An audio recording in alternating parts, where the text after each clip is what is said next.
Hola, ¿qué tal? Bienvenidas, bienvenidos, como siempre, a este programa con que nos honra TV Mexiquense, con que nos honra AMX Noticias. Diálogos Jurisprudenciales, el programa del Poder Judicial del Estado de México, que hoy se engalana con la visita de las autoridades académicas de la Universidad Autónoma del Estado de México, con quien, gracias a la iniciativa del magistrado presidente de este tribunal, también aquí presente, el doctor Ricardo Sodi Cuéllar, hemos suscrito un convenio de colaboración para una cátedra que está dando resultados realmente espectaculares en un tema sumamente delicado que vamos a platicar con ustedes en esta noche. Me refiero a la doctora Marta Patricia Zarza Delgado, que es la secretaria de Investigación y Desarrollo Institucional de la propia Universidad Autónoma del Estado de México.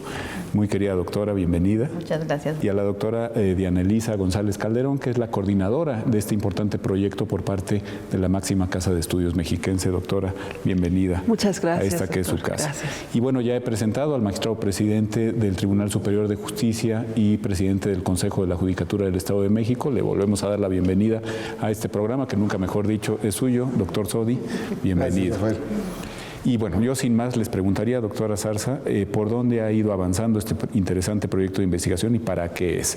Obviamente se trata de una cátedra que tiene que ver con la infancia, que muy probablemente, como dice el apotegma freudiano, es destino, pero que a la vez implica, cuando se trata de crianzas con referente en prisión, implica poder tomar una serie de medidas para evitar que el destino sea tan fatídico como en algunos casos. Doctora. Muchas gracias, estimado doctor. Si me permites, me gustaría dar los antecedentes del origen de esta cátedra de investigación. Esta cátedra pues es pionera en nuestra Universidad Autónoma del Estado de México. No teníamos antes este esquema de cátedras de investigación y surge a partir de intentar atender problemáticas muy complejas como la que atiende esta cátedra, que se refiere a las infancias con referentes de crianza en prisión. Son problemas, circunstancias que tienen demasiado complejas, que deben atenderse desde diversas disciplinas y en conjunción con diversas instituciones para poder dar soluciones. Como bien sabemos, la universidad pública, en este caso en particular, la Universidad Autónoma del Estado de México, tiene un compromiso social importante y en ese sentido el trabajo de investigación, de generación de conocimiento debe atender esas problemáticas de forma muy puntual para poderle aportar algo a la sociedad, ¿no? La universidad pública se debe a la sociedad y es un compromiso ineludible que nuestro señor rector ha asumido y que por esa razón, cuando el magistrado Sodi propuso atender a través de esta cátedra un tema tan relevante como este, pues inmediatamente nuestro rector lo asumió como un tema que sin duda deberíamos estar atendiendo desde las diversas disciplinas que nuestra universidad ofrece. Digamos, se trata de niñas y niños que tienen por alguna razón un vínculo con personas que están privadas de su libertad, ya sea de manera preventiva o purgando una sentencia, ¿no? Sí, inicialmente surgió con la idea de las mujeres que están privadas de la libertad con sus hijos desde que nacen hasta los 3 años. En el transcurso del estudio, pues identificaron que también la problemática afecta a aquellos niños que no están dentro de prisión, pero sus padres están en esta circunstancia, y entonces tienen una convivencia eventual con ellos, con ellas, y eso también tiene afectaciones importantes en el desarrollo de niños, niñas y adolescentes, y se entiende que se deben atender también de esa manera. Claro. Doctor Sodi, ¿qué es lo que para un poder judicial, y digamos en términos obviamente de jueces de ejecución, pero no solamente de ellos, es importante saber acerca de estos referentes de crianza en prisión? La tutela de los derechos humanos y sobre todo juzgamiento con perspectiva de infancia y la atención a los menores que están en situación de reclusión derivada de que su madre o los dio a luz en el reclusorio o bien están en su primera infancia como lactantes con su madre, y de cuánto tiempo deben de estar ahí. Para poder hacer un diagnóstico certero certero y llevar a cabo una tutela efectiva de los menores que están en esta circunstancia, se necesitaba contar con un estudio que no existía. Por eso se propuso a la Universidad Autónoma del Estado de México que fundáramos una cátedra del Poder Judicial y de la Universidad Autónoma del Estado de México para llevar a cabo esta investigación y con un método científico nos permitiera saber de entrada cuánto es el tiempo que un menor debe de estar con su madre. Hoy son 3 años. ¿Por qué 3 años? Nos preguntamos. ¿Por qué no más? ¿Por qué no menos? O sea, del nacimiento a Así cumplir es, 3 años. Exactamente. Y después, si no hay hogares de acogida o redes familiares, tendrán que ir a un centro de acogida del DIF. Y en consecuencia, ¿por qué 3 años? ¿Por qué no más? ¿Por qué no menos? Y segundo, ¿qué tratamiento tenemos que darles? ¿Cuándo se presenta este fenómeno? ¿Cuáles son las edades de las madres que dan a luz en esta circunstancia? ¿Por qué hay tanta resistencia a irse a reclusorios donde tienen estancias infantiles más adecuadas? Porque es otro fenómeno. Cuando una mujer es trasladada a un reclusorio que tiene mejores condiciones para tener a sus hijos, las internas, las personas privadas de su libertad, interponen una demanda de amparo y piden una suspensión para no ser trasladadas, porque prefieren tener la visita íntima con su pareja que también está en prisión. Y también entender por qué estas mujeres delinquieron, cuál es la causa de su situación legal y cómo afecta eso a su núcleo familiar. Entonces, se necesitaba conocer toda esta información sobre bases reales, efectivas, con una metodología, no simplemente presunciones como se ha venido trabajando en este tipo de situaciones por años. En cierto modo, intuiciones, ¿no? Intuición, percepción o como se venía haciendo antes. La clásica frase es que así se venía haciendo antes y así hay que seguirlo haciendo ahora, lo cual es completamente equivocado. Si nosotros queremos administrar justicia con una perspectiva de tutela efectiva de los derechos humanos, con perspectiva de tutela de la infancia, pues tenemos que partir de un diagnóstico certero, de conocer cuál es la realidad para poder nosotros proponer a la legislatura o dictar disposiciones o emitir criterios jurisprudenciales eventualmente que nos permitan, con la norma judicial que se crea en ese sentido, que nos permitan mejorar la condición de los niños en reclusión y sobre todo saber cuántos de estos niños después en su vida adulta regresan como delincuentes al reclusorio. Claro, que ese es un dato relevante que también se obtuvo de esta investigación y que nos da cuenta de un alto porcentaje de los niños en reclusión que viven en un ambiente pues poco aceptable y que ven el reclusorio prácticamente como su casa y de adultos regresan ya como procesados como PPLs. Por eso infancia es destino. Por eso infancia es destino. Doctora, utilizando ese apotegma de Freud, precisamente. Sí, que a veces pues son cosas que son muy difíciles de romper, ¿no? Supongo que los hallazgos que ha encontrado la cátedra son en este sentido invaluables, como decía el doctor Sodi. Totalmente invaluables, doctor. Muchísimas gracias. Quiero, antes de platicarles un poco sobre ello, me gustaría agradecer, doctor, que a través de este programa, magistrado, permitan que la cátedra haga visible un trabajo arduo que ha venido haciendo, no solo de diálogo con investigadores, porque efectivamente se sustenta, es una cátedra de investigación, se sustenta desde 12 investigaciones multidisciplinares, sino también es un ejercicio de diálogo intersectorial, interinstitucional y, por supuesto, como ya lo decía, multidisciplinario. Sobre ello, quisiera ahondar en algo que mencionaba la doctora Zarza. Este es un ejercicio pionero, sin embargo, nos parece que los hallazgos a los que está llegando, los avances que está dando al tema, me parece que hablan de instituciones comprometidas con estas grandes problemáticas que aquejan a nuestra sociedad y que en el caso de niñas, niños y adolescentes, ya sea que vivan adentro, como usted lo mencionaba, que vivan adentro de las prisiones o aquellas niñas, niños y adolescentes que viven afuera, me parece que aporta mucho porque hay que repensarlos, hay que reflexionar qué se está haciendo a favor de ellos desde los derechos humanos, desde la protección de sus derechos humanos.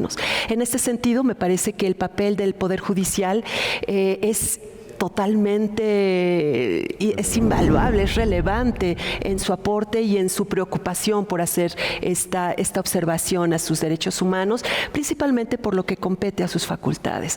Pero también por parte de la universidad, me parece que el aporte de buscar qué se puede observar desde la mirada multidisciplinar, desde la investigación sustentada, es también sumamente importante. Desde estos 12 proyectos de investigación, doctor, usted mismo nos ha venido acompañando en este recorrido. Hemos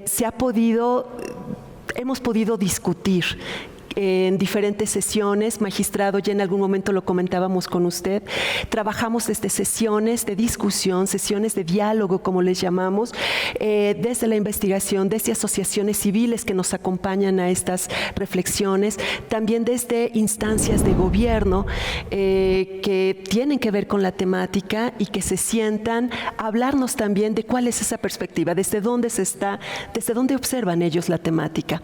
Y por supuesto la mirada del Poder Judicial a través de usted, doctor, que creo que ha sido sumamente enriquecedora a lo que estos proyectos han podido observar cada uno desde su objeto de estudio, y que en este momento pues tenemos ya una publicación que, como usted... Decir, ya hay un primer proyecto, que ha cristalizado en una publicación, ¿no? Un diagnóstico. Así es.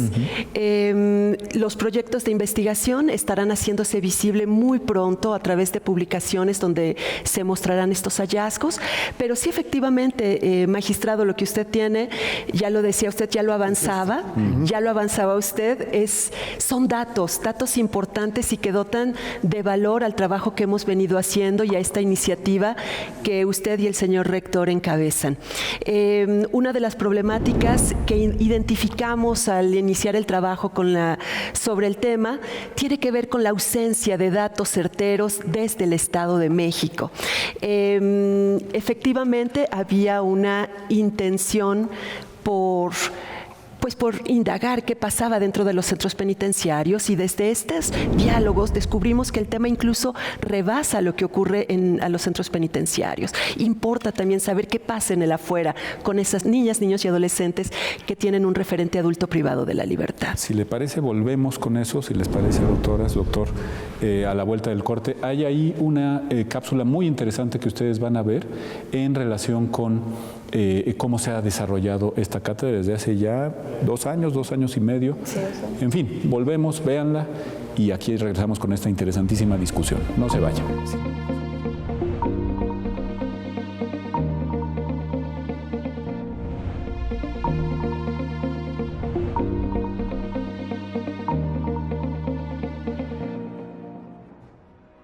Se ha descubierto que aquellos que pasan su infancia en reclusión pueden en su vida adulta encontrarse nuevamente entre las paredes de una cárcel. La razón, muchos de ellos nacieron y crecieron dentro de centros penitenciarios, viendo estos lugares como su hogar. El Poder Judicial y la Universidad Autónoma del Estado de México han dado un paso adelante al establecer la cátedra de investigación Infancias con referentes de crianza en prisión, Infancia es Destino. Los resultados de este estudio son reveladores. Se destaca que la falta de redes de apoyo es la principal razón por la cual muchas madres privadas de su libertad en penales mexiquenses no optan por separarse de sus hijos y los mantienen consigo. Según el análisis, el 86.7% de las mujeres privadas de libertad son madres, de las cuales 6.6% ha tenido hijos viviendo con ellas en los centros penitenciarios y ya han sido externados.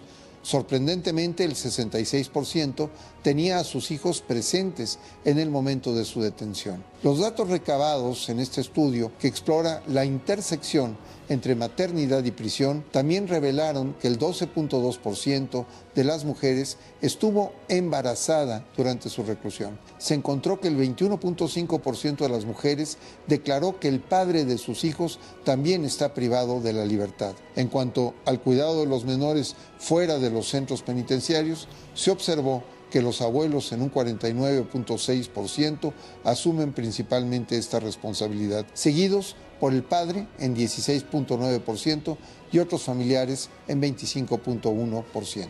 Este documento es un paso hacia un mejor futuro. Retomamos la frase de Sigmund Freud, infancia es destino, que nos recuerda que los adultos estamos marcados por las experiencias de nuestra niñez y es justo por eso que debemos cuidarlos y procurarlos.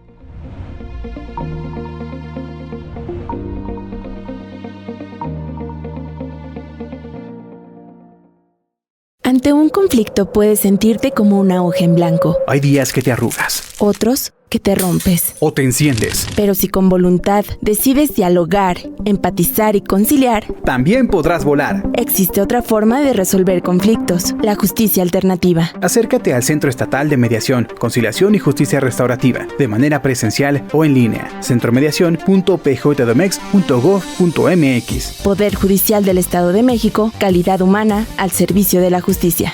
El Centro de Mediación y Conciliación del Poder Judicial del Estado de México es un elemento muy importante para la solución de conflictos de manera oportuna y rápida, ahorrando tiempos dentro del procedimiento, siempre y cuando las partes tengan la voluntad de conciliar.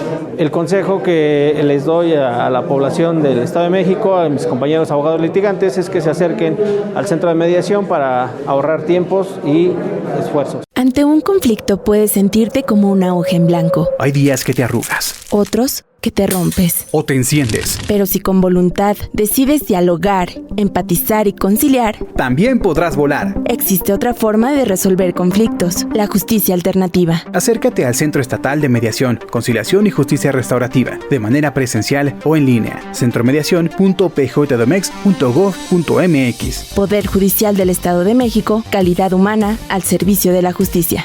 Definitivamente considero que la mediación es una medida excelente que está tomando el Tribunal Superior de Justicia y sobre todo el Poder Judicial del Estado de México para solucionar los problemas que se tienen de carácter personal, sobre todo en la materia familiar. Creo que se pueden ahorrar muchísimos conflictos y sobre todo algo de lo que yo soy enemiga es traer a los niños a juicio. Entonces esa parte creo que el Poder Judicial está poniéndose muy fuertemente la camiseta y de alguna manera creo que vale la pena buscar los medios de alternativas de solución de los conflictos con la finalidad de bajar el trabajo de los tribunales y también solucionar los problemas tanto de los usuarios como de los litigantes. Ante un conflicto puedes sentirte como una hoja en blanco. Hay días que te arrugas. Otros que te rompes. O te enciendes. Pero si con voluntad decides dialogar, empatizar y conciliar, también podrás volar. Existe otra forma de resolver conflictos, la justicia alternativa. Acércate al Centro Estatal de Mediación, Conciliación y Justicia Restaurativa, de manera presencial o en línea. centromediacion.pjdmex.gov.mx. Poder Judicial del Estado de México, calidad humana al servicio de la justicia. Me pareció una muy buena inauguración y muy buena propuesta, ¿no? La mediación es lo mejor que puede pasar para una mejor conciliación, sobre todo a nivel familiar y con los hijos. Es importante asistir, tratar de llevar la mediación antes de un mejor juicio. Ante un conflicto puedes sentirte como una hoja en blanco. Hay días que te arrugas. Otros que te rompes. O te enciendes. Pero si con voluntad decides dialogar, empatizar y conciliar, también podrás volar. Existe otra forma de resolver conflictos, la justicia alternativa. Acércate al Centro Estatal de Mediación, Conciliación y Justicia Restaurativa, de manera presencial o en línea. centromediacion.pjdmex.gov.mx. Poder Judicial del Estado de México, calidad humana al servicio de la justicia.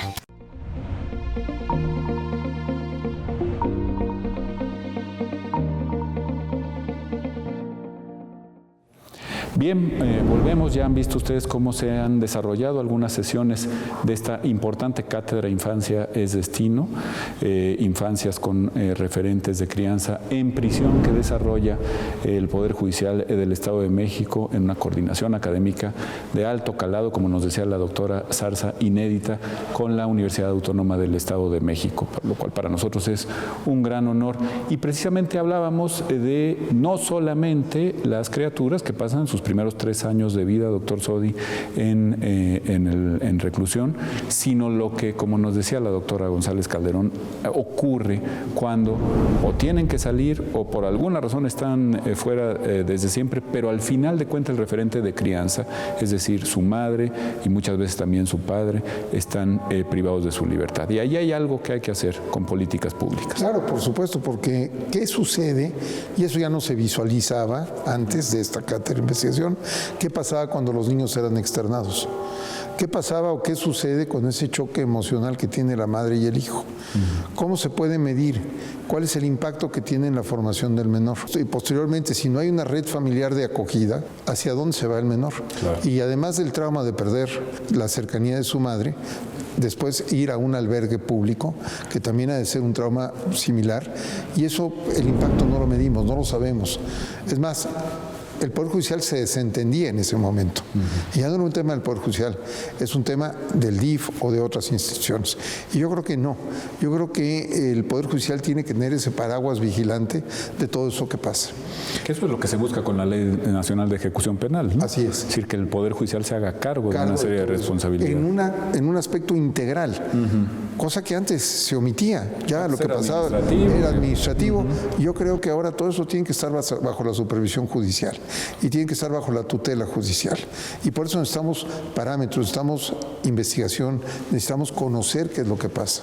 Este primer aporte de la cátedra, que es el primer producto que se realiza, es fundamental, muy importante, porque ya nos permite medir. Claro. Y además, este mecanismo de una cátedra universitaria le da no solamente legitimidad a la investigación, certeza, valor académico, valor real a una investigación de esta naturaleza, y es también una práctica hermosísima de cooperación de un poder del Estado de México con la Universidad Autónoma del Estado de México, la máxima casa de estudios de nuestro Estado, y eso nos permite embonarnos. Para eso son las universidades, para observar desde una perspectiva multidimensional un problema que se detecta. El Poder Judicial detectó el problema y juntos hicimos toda una investigación. Pero además, lo interesante de esto es que también desde el Poder Ejecutivo hemos tenido mucha respuesta, apoyo. Antes las prisiones eran muy cerradas. Inclusive tratar de abrirlas al escrutinio de un investigador académico universitario no fue sencillo. Ni a nosotros nos fue sencillo. Tuvimos que vencer varios obstáculos. Finalmente el sentido común, la comprensión y la buena fe y la buena intención de los que estuvieron involucrados en esto nos abrieron las puertas para llevar a cabo esta investigación. Así es que este producto ha vencido muchos obstáculos, es un gran logro y desde luego es el primer paso hacia una investigación más completa y más integral. Que además, por la importancia del Estado de México, puede llevar, doctora Zarza, a una reforma pues en el plano nacional. La Ley de Ejecución Penal pues es eso, nacional, pero evidentemente las dimensiones de nuestro Estado implican una necesaria proyección sobre lo que pasa en otros estados. ¿Usted diría que este es un modelo de investigación que se quiere impulsar desde la Universidad Mexiquense? Sí, por supuesto. Además, por lo que ya mencionas, doctor, el hecho de ser un estado tan importante por la magnitud, ¿no?, la cantidad de población que tiene. Y la población pues, carcelaria, ¿no? Y además carcelaria, particularmente, pues es literalmente una prueba piloto muy valiosa que servirá de ejemplo para muchas otras regiones del país y probablemente de Latinoamérica y de otras regiones del mundo, en donde, como en México, también está invisibilizada esta problemática. Y entonces, en ese sentido, el valor de esta cátedra de investigación no solo radica en esa visibilización, sino sobre todo en esas aportaciones que pueden tener muy concretas en políticas públicas o en cualquier acción que permita mejorar esta circunstancia de niños, niñas y adolescentes, o de todos aquellos que están involucrados. La semana pasada, en la sesión que teníamos con los primeros resultados o avances de los 12 proyectos de investigación que derivan de estos primeros diagnósticos, mencionaban, entre otras cosas, justo el reto de ingresar a los centros penitenciarios, pero sobre todo mencionaban los investigadores y las investigadoras cómo eso les ha cambiado a las propias investigadoras e investigadores. No son las mismas personas una vez que entienden la circunstancia de vida de quienes están acá adentro. Hay material que se ha realizado a lo largo de todas estas sesiones que se han tenido, que a mí me han movido impresionantemente para visibilizar y sensibilizar en esta problemática. Hay unos materiales fílmicos que mostraron que de verdad rompen el corazón y queda clarísimo que la sociedad le ha quedado mucho a deber a niños y niñas, adolescentes, familias en este tipo de circunstancias. Es que es un tema, doctora, tremendo además. Sí, ¿no? Si se puede hablar en términos de estadística, se debe hablar en términos de estadística. Es necesario como primer paso. Pero la cuestión humana es tremenda. Las historias de vida son muy conmovedoras en muchos casos. A veces muy favorables, que lograron salir de ese círculo de violencia y de esa circunstancia, pero a veces, pues sí, muy desafortunadas, ¿no? Que sin duda nos hacen ver que debemos hacer todavía mucho más, ¿no? Estas separaciones justo, doctora González Calderón, cuando se dan los 3 años de las criaturas y se separan, no solo de su madre, que es suficientemente duro, sino de todo el entorno, de las amigas y las redes de protección que las hay dentro de los centros, de gente a la que las criaturitas conocen pues como segundas madres o como tías muy cercanas, y hay que separarse de ellas también, y probablemente no se les vuelva a ver nunca en la vida. Así es, hay una ruptura al apego, finalmente es también una situación en muchos casos traumática para el niño o niña, y que por eso creo que es muy pertinente algo que comentaba el magistrado Sodi, en el sentido de empezar por la reflexión. 3 años, ¿por qué 3 años? E incluso nosotros en el interior de la cátedra, algo que hemos comentado tiene que ver con, es pertinente que una niña o un niño viva en el interior de un centro penitenciario. Sobre todo en esos años tan determinantes para la formación. Claro, claro, que podríamos pensar, bueno, el lugar ideal es estar cerca de la madre. Y en este sentido es que también creo que se pone sobre la mesa qué está pasando con muchos de estos maneras de entender quizás la situación de estas mujeres en este ejercicio de la crianza, y cómo se está entendiendo estos espacios carcelarios como escenarios también de crianza. Han sido parte de las muchas discusiones que hemos tenido. Doctor, usted lo sabe, nuestra cátedra ha trabajado desde categorías distintas de investigación, lo que tiene que ver la observación en específico de la situación que enfrentan niñas y niños adentro de las prisiones, niñas, niños y adolescentes afuera. También, magistrado, hemos estado observando lo que es el ejercicio de la maternidad y paternidad desde los centros penitenciarios. En el caso de las paternidades, por ejemplo, ¿qué pasa con estos espacios de convivencia y qué se está haciendo desde ahí para favorecer esta dinámica entre padres e hijos?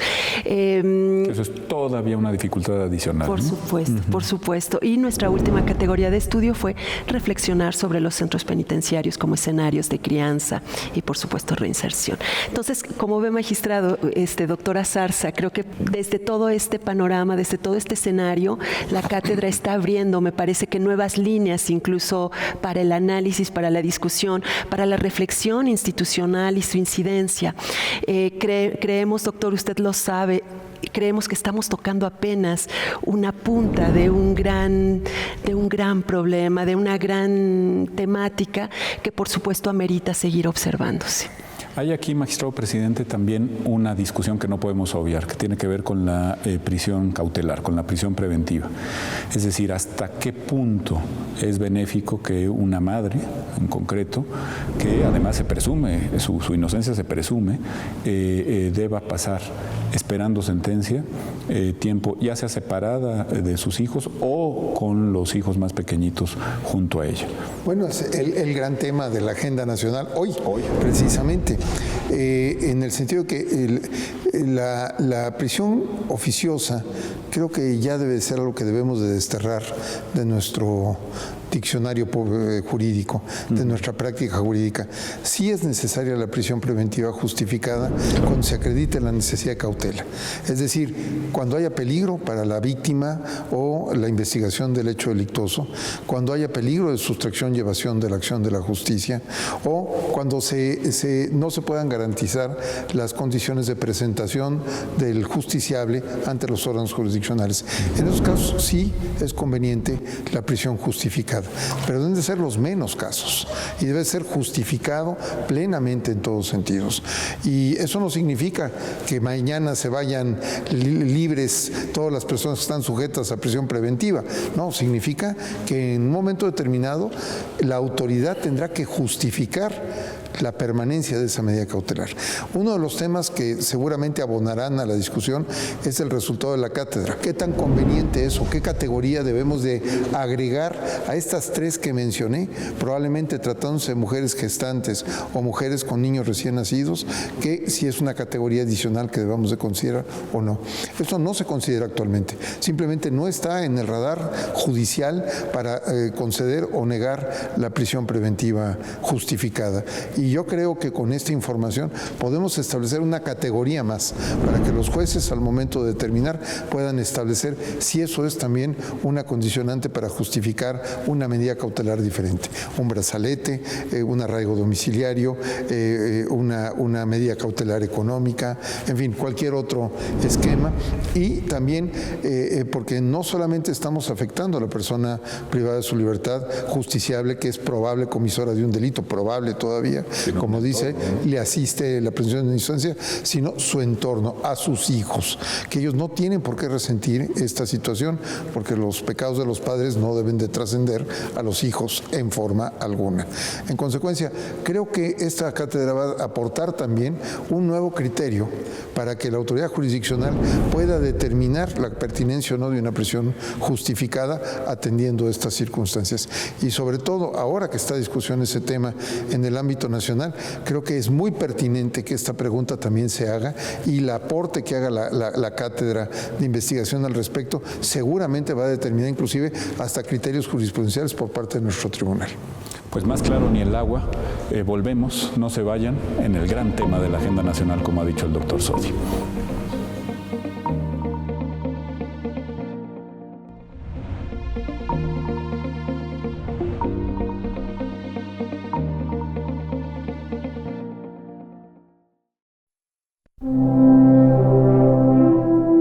El estudio introductorio y colección Ordenanzas de Carlos III conmemora los 250 años de la expedición de este ordenamiento. Es el origen del ejército como institución en la Nueva España y después en México, así como la base para fijar los límites del Estado de México y los primeros 6 distritos judiciales. Coordinada por Ricardo Sodi Cuéllar, esta obra, que merecía ser rescatada y estudiada por su lenguaje extraordinario y su influencia en el derecho mexicano, así como en la construcción de nuestra nación, es parte de la colección editorial Rumbo al Bicentenario del Poder Judicial del Estado de México. Las ordenanzas de Carlos III fueron la base de figuras históricas como Antonio López de Santana y Francisco I. Madero, y siguen siendo relevantes en la actualidad debido a su influencia en la configuración constitucional del fuero militar en México. Esta edición consta de 3 tomos, 2 facsímiles y un estudio introductorio que incluye contribuciones de especialistas de Portugal, Brasil, España, Perú y México. Su estructura está definida en la sección de oro o proporción áurea, para lograr una mejor lectura del contenido, tomando los diferentes conceptos de edición del siglo XVIII. El prólogo, a cargo del general Luis Crescencio Sandoval González, secretario de la Defensa Nacional, nos introduce en el interesante contenido de sus 11 apartados. Uno de ellos, enfocado en su análisis tipográfico, realizado por el diseñador Ricardo Salas Moreno. Cuenta además con la participación de instituciones de renombre como la UNAM, el Colegio de México, Anáhuac, el Instituto de Investigaciones José María Luis Mora, la Secretaría de la Defensa Nacional, entre otras. Esta magnífica obra se convierte en un legado invaluable para la comunidad jurídica y para todos los amantes de la historia de México.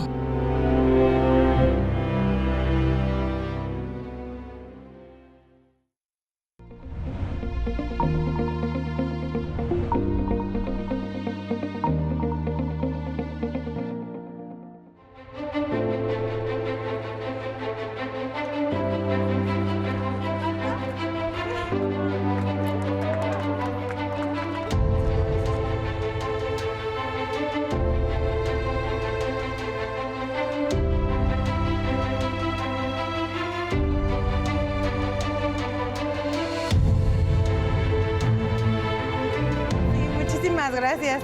Le agradezco mucho que tengan bonita tarde. Están creyendo en mí, en que voy a hacer las cosas bien, en que voy a tener una nueva vida, empezar de ceros, después de 9 años en la cárcel, estar que me den la oportunidad de poderme ir a vivir con mi hija, que no la haya tenido que sacar y que se hubiera tenido que ir a un lugar y sufrir sin mí. Es lo principal que yo agradezco tanto, que me hayan dado esta oportunidad de poder estar con ella. No sé si quiero llorar, no sé si quiero gritar, brincar, no sé, pero estoy muy contenta de estar con mi princesa en estos momentos.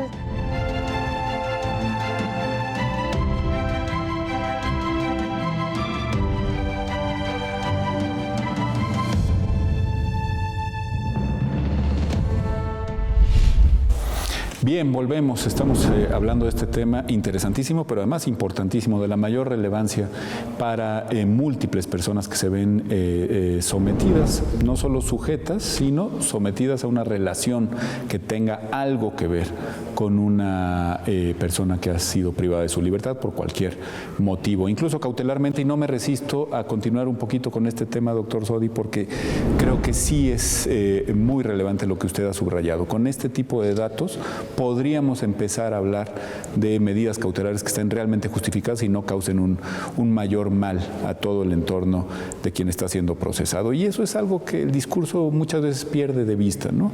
Es decir, más bien este discurso punitivista estaría por la labor de que hubiera oficiosidad en la prisión preventiva. Y pues ya sabemos que eso no puede ser. Lo que no podemos permitir es la venganza pública. Yo siempre he sostenido que el linchamiento es la forma más democrática de hacer justicia. Crucifíquenlo, ahórquenlo, quémenlo vivo. El linchamiento es lo más injusto que puede haber. Habla de un fracaso del Estado institucional. Habla de un fracaso del Estado institucional y eso no puede suceder. Y los hechos recientes de Taxco dan cuenta de un acto de barbarie y que además ya la opinión pública se olvidó de aquellos que cometieron un delito al linchar a una persona. Sí, una persona cometió un delito y fue privada de la vida. Y los que la privaron de la vida también cometieron un delito. Y esos ya los ignoramos. Ahora ya cada quien se puede hacer justicia por su propia mano. Entonces no hemos sabido comunicar adecuadamente estas posturas. Y sin duda la sociedad tiene cuentas pendientes con la Administración de Justicia. Yo reconozco que los operadores de justicia, Procuración de Justicia, la Fiscalía, el propio Tribunal, quedamos a deber a la sociedad, a lo mejor en transparencia, en sencillez, en aclarar mejor nuestras resoluciones para que sean más comprensibles y lleguen a todo el mundo y se genere una opinión que siempre sea analizada con objetividad, no con pasión. Una turbamulta no puede hacer justicia. Tenemos que hacer justicia a partir de la aplicación del derecho y su interpretación. Esa discusión absurda de qué queremos, justicia o derecho, pues es una falsa discusión partiendo de falsas premisas. Por eso, en esta cátedra de investigación, lo que queremos es pararnos en datos duros, derivados de un método de investigación científica que nos permita ponderar los casos de la libertad provisional o la libertad sujeta a medidas cautelares versus prisión preventiva de madres gestantes o de madres que recientemente o que dieron a luz a sus hijos en prisión o que recientemente dieron a luz a sus hijos y fueron ingresadas posteriormente a prisión. Y del otro lado, a nadie se le ocurriría que un padrastro, un familiar, un padre que ha abusado de sus hijos pueda esperar la sentencia en libertad, ¿no? Es decir, es un tema de sentido común. Hay temas tan evidentes que requieren prisión preventiva que lo justifican plenamente. Plenamente. Porque hay casos donde hay que analizarlos uno a uno. El tema de la prisión preventiva es un tema de confianza. A ver, ¿tenemos confianza en los jueces o no tenemos confianza en los jueces? Claro. ¿Son los jueces, en consecuencia, los que deben de analizar cuando alguien tiene que estar en prisión justificada o no? Porque si es la ley pura y dura, generalizar es muy malo. Hay que analizarlo caso por caso. Por eso la atribución le debe corresponder a un juez. Por eso es el arbitrio judicial de decidir cuándo sí y cuándo no, es lo que se tiene que analizar en estos casos. No reglas generales, con listados, que siempre son, por su generalidad, absurdos, poco justos, poco equitativos. En cambio, hay que atribuirle al juez esa potestad, reconocerle que tiene la capacidad, y si no, cambiemos a los jueces. Preparémoslo mejor, exijámosles más a los jueces, pero eso es una labor que tienen que hacer los jueces. Esto es casuístico, por supuesto. Es casuístico, tiene la razón. 100%. Así es. Y dentro de esta casuística, creo que una de las cosas que aporta muchísimo la cátedra, doctora Diana Lisa, es la perspectiva multidimensional, ¿no? Que usted mencionaba. Es decir, no fijarnos exclusivamente en lo normativo ahí está, ya sabemos cómo funciona, muchas veces con generalidades y abstracciones que realmente no funcionan mayormente, pero también decir, oye, por ejemplo, lo arquitectónico, en lo que uno nunca piensa, ¿no? Para una buena crianza, pues los colores que mejor aprovechan en las salas de formación de las criaturas que están ahí son estos y estos y estos. Uno diría, bueno, eso siempre nos imaginamos un reclusorio como una cosa grisácea de cemento. Pues no, evidentemente no le conviene eso a un niño. Por poner un ejemplo, ahora sí que nunca mejor dicho, muy plástico, ¿no? Así es, doctor. Fíjese que en el caso precisamente que usted menciona, esta reflexión disciplinar ha dado también importantes logros, importantes avances incluso a las disciplinas y sus proyectos de investigación, porque está abriendo también nuevos escenarios para ahondar. En el caso que usted mencionaba, por ejemplo, de arquitectura, ha sido muy interesante la reflexión de qué pasa con los espacios, qué tendrían que pensarse desde la habitabilidad, donde una niña o un niño está creciendo, en espacios donde se entiende que se generan diferentes tipos de violencia, pero esas son cuestiones que tienen que reflexionarse y el impacto que tienen en el desarrollo de una niña o niño. Entonces, por ejemplo, tenemos un equipo, como usted lo ha dicho, un equipo de investigación que desde la arquitectura está analizando ese tipo de cosas, pero tenemos también otros equipos que cada uno desde su mirada hace un aporte también a esta protección de derechos y lo que tendría que estarse observando desde su disciplina. Proyectos, por ejemplo, que tienen que ver con salud, nutrición, psicología, trabajo social, lo que tiene que ver con medios de comunicación, cómo se generan narrativas que hablan de este tipo de casos, de este tipo de condición de vida. Y bueno, estamos realmente, y por supuesto de derecho, perdón que haga la aclaración, por supuesto de derecho, también del área de criminología tenemos proyectos participantes y todos a su vez me parece que están sumando, están poniendo sobre la mesa un panorama muy, muy interesante que, como ya lo decíamos, apenas se está abriendo la puerta de un camino que se tiene que seguir recorriendo y que en su momento lo que se espera es que se pueda tener este acercamiento con las instancias que tienen que ver con la temática. Por supuesto, Poder Judicial, por supuesto, instancias gubernamentales, e incluso con la misma universidad, con una investigación que, bueno, en este caso, creo que ya ustedes la escucharon, la doctora Zarza siempre ha estado como muy comprometida con la investigación de corte social, pero creo que también nos marca la línea que tiene que seguir la investigación en la actualidad. Una investigación preocupada, ocupada, incidente en las grandes problemáticas que aquejan a nuestro país y que todo eso está siendo muy valioso, este ejercicio, magistrado, doctora Zarza, está siendo muy valioso este ejercicio de la cátedra porque lo está poniendo precisamente como un paradigma a nivel nacional. Usted lo mencionaba, doctor. Tenemos el gusto de que instancias incluso a nivel nacional se estén sentando con nosotros de manera permanente, como lo es el Sistema Nacional de Protección a Niñas, Niños y Adolescentes, el sistema también estatal, su homólogo estatal, algunas otras instancias de gobierno, y que, como ya lo mencionaba, creo que nos hace a todos conscientes de que somos un engranaje. Tendríamos que entendernos como un engranaje que suma finalmente a la protección de derechos de niñas, niños y adolescentes, y esto, por supuesto, hace a la cátedra de gran valor, no solo a nivel Estado, porque lo está poniendo a la vanguardia en relación a lo que se genera en otras entidades, pero sí a nivel nacional también creo que hay un gran aporte a la agenda de niñas, niños y adolescentes. No me resisto a preguntarle a la doctora Zarza por la dimensión de nuestra universidad, una cuestión que tiene que ver con esa atalaya privilegiada para la transdisciplina y la interdisciplinariedad, que es la investigación investigación en una universidad del tamaño de la Universidad Autónoma del Estado de México, lo que está a su cargo, doctora. Y bueno, por supuesto, como muchísimas integrantes del Sistema Nacional de Investigadoras e Investigadores, pues tienen que ver con estos y otros proyectos de investigación de la universidad. Es decir, una visión muy transdisciplinaria, por lo tanto muy complejizante y multifactorial, ¿no? Claro, por eso también ha sido muy valioso para la universidad este ejercicio, porque si bien trabajamos en la universidad a partir de cuerpos académicos, con líneas de investigación que van digamos, orientadas a una temática en particular, difícilmente habíamos tenido un ejercicio como este en donde varias disciplinas de manera simultánea están atendiendo una problemática. Y entonces lo que iniciamos con un grupo pequeño de investigadores e investigadoras, en la medida en que se fueron enterando algunos otros, se han ido sumando. Tenemos también estudiantes ya colaborando, estudiantes de posgrado, de licenciatura, porque pues han identificado, es que yo creo que es difícil resistirse a identificar la pertinencia de un tema como estos.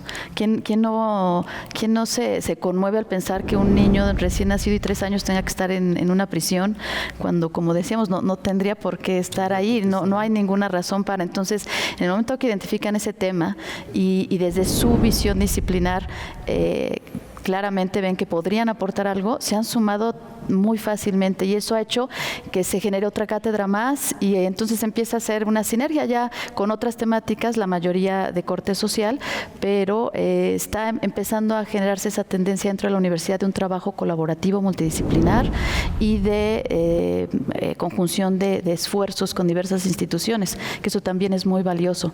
Solita la universidad es difícil que pueda tener una gran incidencia, ¿no?, en el entorno social. Cuando nos unimos diferentes instancias, pues es más fácil poder tener una aportación para el bienestar de nuestras comunidades, ¿no? Misión de la universidad, como se ha dicho.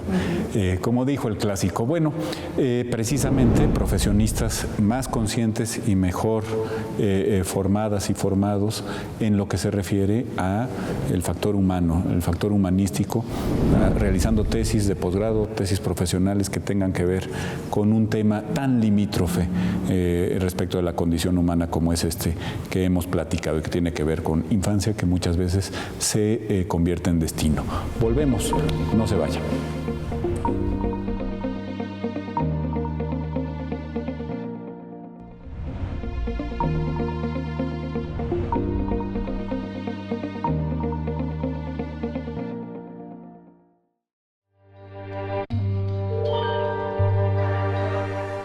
De mi ciudad se esfuerza en laborar, despiertan muy temprano, salen a ganar el pan, saben que las cosas del cielo no van a llegar. Pensando frío, con pasión y gran visión, enseñanzas de mi padre, y heme aquí el día de hoy. Yo me enteré por este programa porque tuve una situación pues penosa en la cual me detuvo la policía.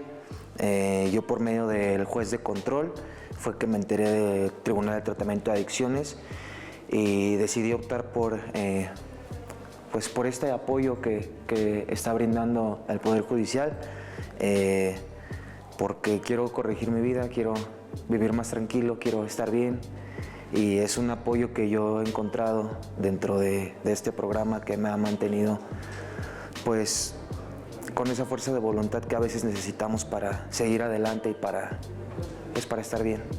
Plasmando lo que siento es mi trabajo. Son varias las maneras de llenar en casa el plato. Motivos para seguir de pie sobran varios. Mi objetivo a largo plazo es llenar los escenarios.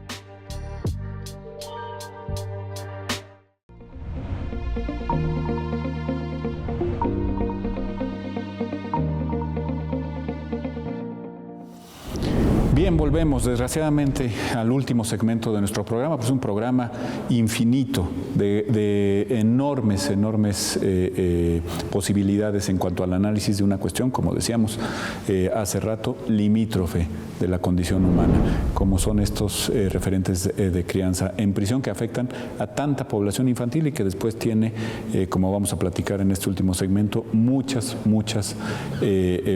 consecuencias ya en la vida adolescente y adulta. Pero una de las cosas que estábamos comentando tras bambalinas es precisamente la importancia del color y de lo arquitectónico, ¿no? Es decir, cómo la población carcelaria, doctor Sodi, pues muchas veces se enfrenta en cuanto es puesta en libertad un enorme contraste respecto a los colores. Y supongo que en el caso de niñas y niños es todavía mayor, ¿no? Adentro están acostumbrados a ver el beige, que es el uniforme, o el azul, que es el otro uniforme, depende si es sentenciado o procesado, y la ausencia total de colores. En consecuencia, al obtener su libertad, el choque del abanico de colores que van a ver es fuerte, les impone, les impacta. Es más, tardan sus ojos en recuperar la posibilidad de detectar colores. Y eso está medido y posiblemente también se podría investigar en esta cátedra. Sí, claro, y bueno, la cuestión de tener contacto con la naturaleza. Y tener contacto con la naturaleza, que es cada vez más escaso. Las mascotas, ¿no? Espacios reducidos, la presencia de rejas, simplemente la presencia de rejas. ¿Cómo se justifica en vez de puertas rejas en una situación carcelaria? Pues eso cómo se impacta y cómo afecta la saturación, el hacinamiento. El Estado de México tiene más de 34,000 PPLs. Es el sistema penitenciario más grande de la República Mexicana, por encima de la Ciudad de México. Latina, ¿no? Y por lo tanto tenemos una población penitenciaria muy elevada. Y cuando inició esta administración, que se propuso primero reactivar las preliberaciones, segundo aportar mucho en materia de amnistía, se redujo la población de 41,000 a 34,000. 7,000 PPLs obtuvieron su libertad en este periodo. Imaginen ustedes si eso no hubiera sido así, con los nuevos ingresos estaríamos en una población penitenciaria que rebasaría los 43,000 PPLs. Y eso evidentemente es un problema tremendo. A ver, tampoco es muy popular gastar en reclusorios, hay que hacerlos, pero la gente prefiere carreteras, empresas, obras de infraestructura, no cárceles. Entonces, algo está pasando en nuestra sociedad que tenemos imperiosamente la necesidad de construir más cárceles. Eso tenemos que reflexionar positivamente en eso. Y otro tema que a mí me llama la atención es una vez que los niños son externados, pero después tienen derecho a visitar a su madre en visitas familiares, ¿cómo es su regreso a ese centro? ¿Cómo les impacta? Claro. ¿Cómo les impacta pasar por la aduana de personas? Son revisados. Donde son revisados, como los adultos, donde desgraciadamente a veces se abusa y a los niños los usan como burros para meter sustancias prohibidas, mulas, ¿no? Como para llevar un cargamento prohibido. Entonces a los niños los revisan. A los niños los revisan igual que a un adulto. Claro, quizá no con la misma intención, pero sí lo revisan. ¿Cuál es el impacto que tienen esos niños? Ir a ver a su mamá, explicarles ya cuando tienen un entendimiento dónde está tu mamá y por qué está ahí. Imagínese además a lo que fue su hogar, los primeros 3 años y ahora no puedes pasar con libertad. No puedes pasar con libertad y era el lugar donde convivía con su mamá y con las amigas de su mamá, las compañeras de internamiento de su mamá. Entonces, todo ese impacto tiene que ser medido porque hemos sido sumamente negligentes al considerar todos esos aspectos de un drama humano muy complejo. Queremos erradicar la delincuencia, la violencia, pero a veces nuestras mismas instituciones son generadoras de violencia y al mismo tiempo de delincuencia. Una persona que vivió eso en su niñez lo ve como normal y por lo tanto en su etapa de adulto lo va a seguir viendo como normal. Y es donde se genera entonces una psicopatía social tremenda. Y lo más factible es que termine regresando. Y lo más frecuente, y creo que el porcentaje es bastante elevado. Ahí está medido también, por cierto, no recuerdo la cifra, pero al parecer es como el 70% de los que nacieron en prisión o estuvieron en esta etapa, regresan ya en calidad de delincuentes. Hay un estudio dentro de la cátedra, doctora, que precisamente se está refiriendo a esta cuestión criminogénica, ¿no? De cómo la cárcel genera a sí mismo nuevas conductas delictivas que pues frustran muchas vidas, ¿no? No solo obviamente las de las víctimas, sino también las de quienes van a estar sujetos a un proceso y eventualmente a la pérdida de su libertad. Así es, doctor. Precisamente uno de los proyectos de investigación analiza las rutas delictivas en función de esto que comentaba el magistrado. Ese proyecto, así como los demás, esperamos que ya en próximas fechas podamos estar haciendo visibles estos resultados de investigación y estos hallazgos, sí, y que seguramente... Tienen más diagnósticos, pero además estas publicaciones, conclusiones de los proyectos. Así es, empezamos con este diagnóstico, maternidades e infancias con referentes de crianza en prisión. Está ya en proceso 2 diagnósticos más que también darán, por supuesto, datos muy valiosos a la incidencia. Tiene que ver con paternidades, en prisión, así como adolescentes que están internos en la Quinta del Bosque. Por supuesto que esto estará, esperamos que ya muy pronto también para conocimiento, a disposición y conocimiento de todos, pero también están en proceso 3 libros que tienen que ver con estos avances de investigación, con estos hallazgos, y que a su vez y en conjunto con estos datos que se están poniendo sobre la mesa, creemos que pues se está intentando desde la cátedra hacer un aporte en general a la situación que viven estas niñas, niños y adolescentes, a lo que tendríamos que reflexionar sobre su protección de derechos desde esta mirada intersectorial, interinstitucional, donde cada quien, por supuesto, tiene mucho que hacer y mucho que ver. Entonces, pues, de verdad, muy agradecidos, magistrado, doctora Zarza, por la confianza que nos han tenido. Doctor, yo le agradezco el acompañamiento en este ejercicio que hemos tenido con estos investigadores, y pues la cátedra sigue, como bien lo decía usted, magistrado. Hay todavía largo camino por andar. Eso, qué importante. No la para nadie. Sí. Tenemos que continuar.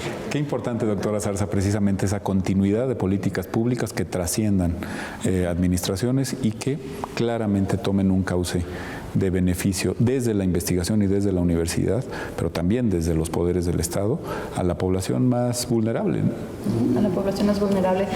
Justamente también aprovechar esta oportunidad que me das de la palabra para agradecer nuevamente al Poder Judicial del Estado de México el trabajo colaborativo, la confianza en la Universidad Autónoma del Estado de México, en donde, pues, sin duda alguna que este primer producto, más los 5 que están en proceso, con estos 12 proyectos de investigación que surgieron de aquí y que llevan un año de trabajo y que evidentemente tienen mucho más por hacer, una continuidad que se le va a dar a esos proyectos de investigación, pues darán la posibilidad de que este trabajo o estos trabajos de investigación, esta cátedra, pues continúe para el bien de nuestra sociedad y sobre todo de los grupos más afectados, que son niños, niñas y adolescentes. No, pues muchas gracias a ustedes y a la universidad. Y doctor Sodi, preguntarle si todo esto se traduce o se puede traducir en el mediano plazo, pues en protocolos de actuación para juezas y jueces. De hecho, es la intención que a partir de estos diagnósticos generar protocolos de actuación que analice tanto el Consejo de la Judicatura como el Pleno del Tribunal Superior de Justicia, llevar a cabo estos resultados, llevarlos a los conversatorios que tenemos con jueces y magistrados, inclusive compartirlos con los jueces del Poder Judicial de la Federación y los magistrados del Poder Judicial de la Federación, para poder compartir esta información y también generar criterios en relación al juzgamiento de madres con referentes de crianza en prisión, y poder nosotros determinar también categorías jurídicas al respecto. Sin duda, esto es un parteaguas, porque por primera vez vamos a tomar decisiones con base en información certera, confiable, metodológicamente sustentable, y en consecuencia hoy nuestras decisiones, nuestras determinaciones tendrán mucho más legitimidad. Medidas cautelares menos lesivas, evidentemente. Medidas cautelares menos lesivas. Por ejemplo, el brazalete del que se habla tanto. Pero que no impidan la administración correcta de justicia y no generen impunidad. Que no generen, es un equilibrio precario, pero importantísimo, relevantísimo para el Estado constitucional y democrático de derecho, no solo en el Estado de México, sino toda la República, me atrevería yo a decir que toda nuestra América Latina. Doctora, ha sido un privilegio escucharles, como ha sido un privilegio también conocer y llevar hasta el auditorio la importancia de una cátedra como esta, de una cátedra que puede renovar vidas y que en muchos casos puede también salvar vidas adultas que de otro modo estarían condenados a un destino fatídico. En fin, pues muchísimas gracias. Ha sido además un marco espléndido el de este salón de plenos del edificio histórico del Poder Judicial del Estado de México, y nos despedimos de ustedes para hacer una cita, próxima emisión del programa Diálogos Jurisprudenciales, que como este seguramente también estará interesantísimo en nuestra próxima ocasión. Nos vemos, no se duerman, aunque sea ya tarde. Hasta luego.